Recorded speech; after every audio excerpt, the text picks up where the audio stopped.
CBS News has exclusively learned a Republican lawyer and close ally of the U.S. pardon attorney is looking to join the board of the DOJ's anti-weaponization fund.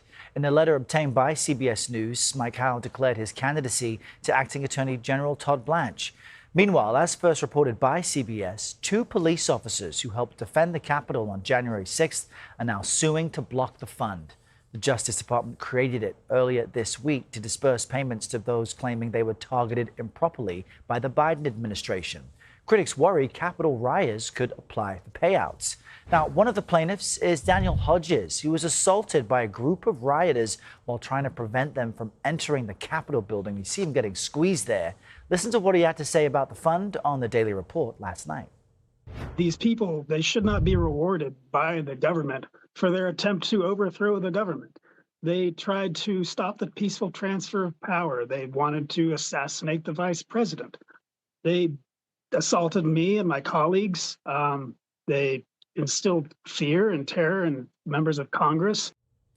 In an interview with CNN, Acting Attorney General Todd Blanche says the fund's commission will weigh applicants' conduct when approving claims.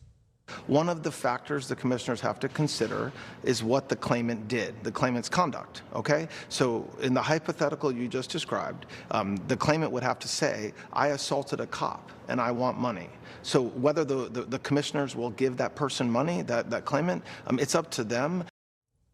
CBS News White House reporter Aaron Navarro joins us from our D.C. bureau with more on this. Good morning, Aaron. So we now have Capitol Police officers suing to block this fund. How is President Trump still trying to justify it? Good morning, Errol. Now, this is a president that has felt for some time that the governments under Presidents Obama, Biden, even during his first term with the investigation of Russian interference in the election in 2016, has been weaponized against him. And during his campaigns, he's argued that targeting has impacted his supporters as well. And that was elevated after the January 6th attack on the Capitol. But yesterday, when speaking to reporters, the president said it was the aftermath of those January 6 attacks, the sweeping investigations by the Department of Justice under President Biden, that was the most violent thing he's seen in politics. This is what he said. The anti-weaponization of people, I mean, people were destroyed. They went to jail. Their families were ruined.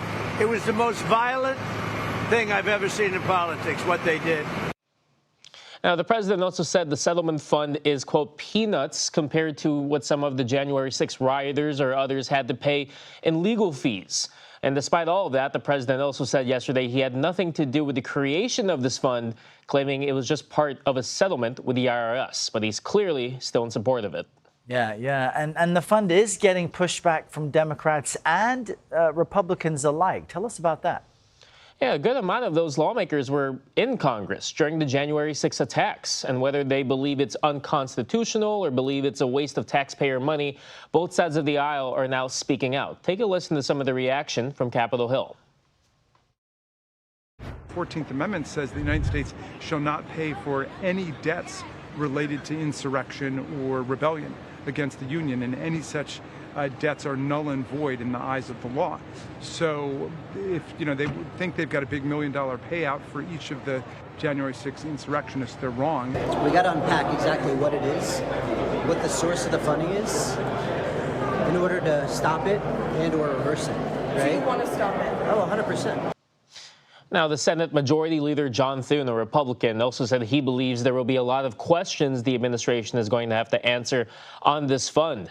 And Louisiana Senator Bill Cassidy, a Republican who lost in the runoff recently to a Trump-endorsed candidate, also spoke out against it, saying the American people are concerned with rent or gas and not putting together a $1 billion fund for the president and his allies to pay whomever they wish with no accountability. He then added if there needs to be a settlement, the administration should bring it to Congress to decide. All right, Aaron Navarro in Washington. Thank you, Aaron.